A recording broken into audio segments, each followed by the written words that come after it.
प्यारे बच्चों, महाभारत विश्व का सबसे लंबा साहित्यिक ग्रंथ और महाकाव्य है। इसकी रचना द्वापर युग में लगभग 3100 से 1200 ईसा पूर्व के बीच हुई थी।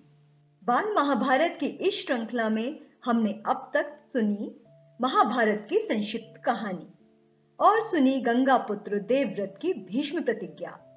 इसके साथ ही पिछले भाग में हमने कौरव और पांडव का वंश वृक्ष भी जाना।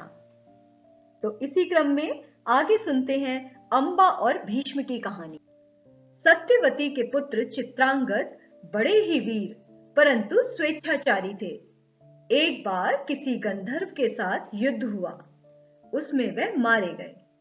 उनके कोई पुत्र न था, इसीलिए उनके छोटे भाई विचित्रवीर्य हस्तिनापुर की राजगद्दी पर बैठे। विचित्रवीर्य की आयु उस समय बहुत छोटी थी, इस कारण उनके बालिग होने तक राजकाज भीष्म को ही संभालना पड़ा। जब विचित्रवीर्य विवाह के योग्य हुए तो भीष्म को उनके विवाह की चिंता हुई। उन्हें खबर लगी कि काशीराज की कन्याओं का स्वयंवर होने वाला है। यह जानकर भीष्म बड़े खुश हुए और स्वयंवर में सम्मिलित होने के लिए काशी रवाना हो गए। देश विदेश के अनेक राजकुमार उस स्वयंवर में भाग लेने के लिए आए थे। राजपुत्रियों को पाने के लिए आपस में बड़ी स्पर्धा थी। क्षत्रियों में भीष्म की प्रतिज्ञा की प्रतिष्ठा अद्वितीय थी। उनके महान त्याग और भीषण प्रतिज्ञा का हाल सब जानते थे।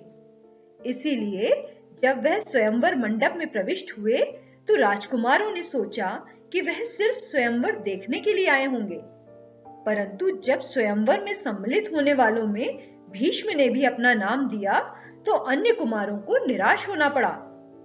उनको क्या पता था कि दृढ़व्रती भीष्म अपने लिए नहीं वरन अपने भाई के लिए स्वयंवर में सम्मिलित हुए हैं। सभा में खलबली मच गई। चारों ओर से भीष्म पर फप्तियां कसी जाने लगी। माना कि भरतवंशी भीष्म बड़े बुद्धिमान और विद्वान हैं, स्वयंवर से इन्हें क्या मतलब? इनके प्रण का क्या हुआ? जीवन भर ब्रह्मचारी रहने की इन्होंने जो प्रतिज्ञा की थी, क्या वह झूठी थी? इस भांति सब राजकुमारों ने भीष्म की हंसी उड़ाई। यहां तक कि काशीराज की कन्याओं ने भी भीष्म की तरफ से दृष्टि फेर ली और उनकी अवहेलना सी करके आगे की ओर चल दी। भीष्म इस अवहेलना को सह न सके। उन्होंने सभी राजकुमारों को हराकर तीनों राजकन्याओं को बलपूर्वक रथ पर बैठा लिया और हस्तिनापुर को चल दी। सौप देश का राजा शाल्व बड़ा वीर था। काशीराज की सबसे बड़ी कन्या अंबा उस पर अनुरक्त थी और उसको मन ही मन अपना पति मान चुकी थी। शाल्व ने भीष्म के रथ का पीछा किया और उसको रोकने का प्रयत्न किया। इस पर भीष्म और शाल्व के बीच घोर युद्ध छिड़ गया। भीष्म ने उसे हरा दिया, किंतु काशीराज की कन्याओं की प्रार्थना पर उसे जीवित ही छोड़ दिया गया। भीष्म काशीराज की कन्याओं को लेकर हस्तिनापुर पहुंचे। विचित्रवीर्य के विवाह की सारी तैयारी हो जाने के बाद जब कन्याओं को विवाह मंडप में ले जाने का समय आया तो काशीराज की बड़ी बेटी अंबा एकांत में भीष्म से बोली, गांगेय, मैंने अपने मन में सौप देश के राजा शाल्व को अपना पति मान लिया था। इसी बीच आप बलपूर्वक मुझे यहां ले आए। मेरे मन की बात जानने के बाद आप मेरे बारे में अब जो उचित समझें वो करें। भीष्म को अंबा की बात जची। उन्होंने अंबा को उसकी इच्छा अनुसार उचित प्रबंध के साथ शाल्व के पास भेज दिया और अंबा की दोनों बहनों अंबिका और अंबालिका का विचित्रवीर्य के साथ विवाह करा दिया। अंबा अपने मनोनीत वर सौभराज शाल्व के पास गई और उसे सारा वृतांत कह सुनाया। उसने कहा, राजन, मैं आपको ही अपना पति मान चुकी हूं। मेरे अनुरोध से भीष्म ने मुझे आपके पास भेजा है। आप मुझे अपनी पत्नी स्वीकार कर लें। पर शाल्व न माना।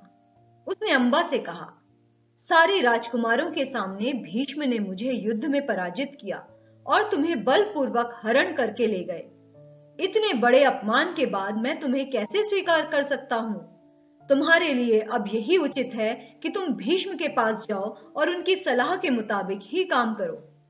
बेचारी अम्बा हस्तिनापुर लौट आई और भीष्म को सारा हाल कह सुनाया। उन्होंने विचित्रवीर्य से कहा, वत्स, राजा शाल्व अम्बा को स्वीकार नहीं करता।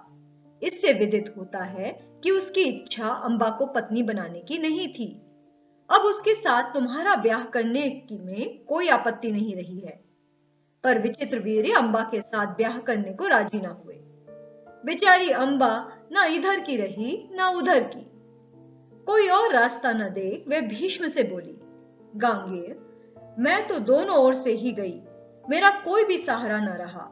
आप ही मुझे हर के लाए थे, अतः अब आपका यह कर्तव्य है कि आप मेरे साथ ब्याह कर लें। भीष्म ने उसकी बात ध्यान से सुनी और अपनी प्रतिज्ञा की याद दिलाकर बोले, अपनी प्रतिज्ञा तो मैं नहीं तोड़ सकता। उन्होंने अम्बा की परिस्थिति समझकर विचित्रवीर्य से दोबारा आग्रह किया, पर वह न माना। भीष्म ने अम्बा को फिर समझाया और कहा कि सौभराज शाल्व के ही पास जाओ और एक बार फिर प्रार्थना करो। लाचार अम्बा फिर शाल्व के पास गई और उससे बहुत मिन्नतें की, लेकिन दूसरे की जीती हुई कन्या को स्वीकार करने से सौभराज ने साफ इनकार कर दिया।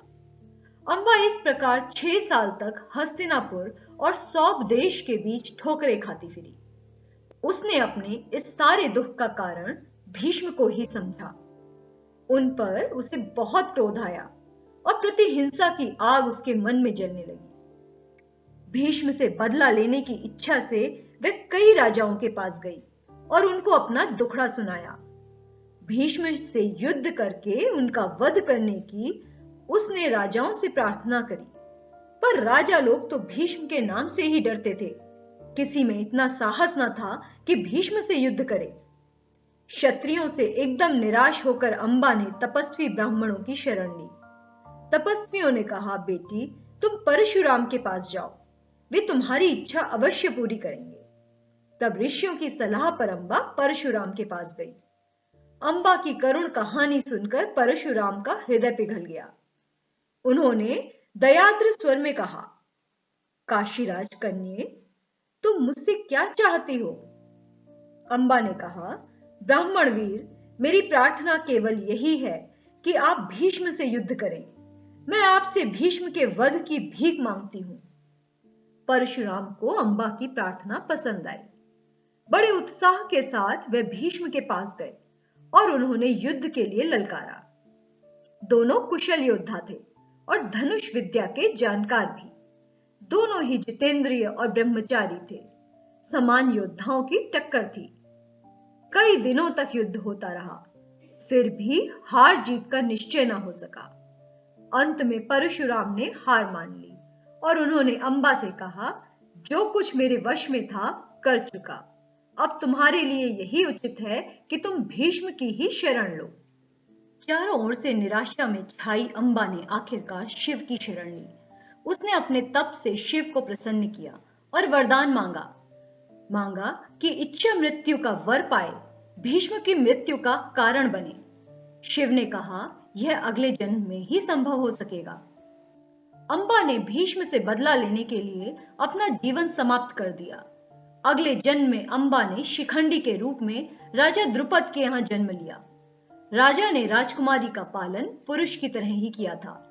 युवावस्था में आने पर एक यक्ष ने अपना पुरुषत्व शिखंडी को दे दिया, जिससे वह पुरुष बन गई थी। महाभारत युद्ध के समय जब युद्ध में वह घड़ी आई कि भीष्म को हरा पाना असंभव हो गया, तब श्री कृष्ण ने शिखंडी को युद्ध में उतारा। भीष्म पितामह ने स्त्रियों पर शस्त्र नहीं उठाने की प्रतिज्ञा की थी, क्योंकि शिखंडी स्त्री से पुरुष बना था।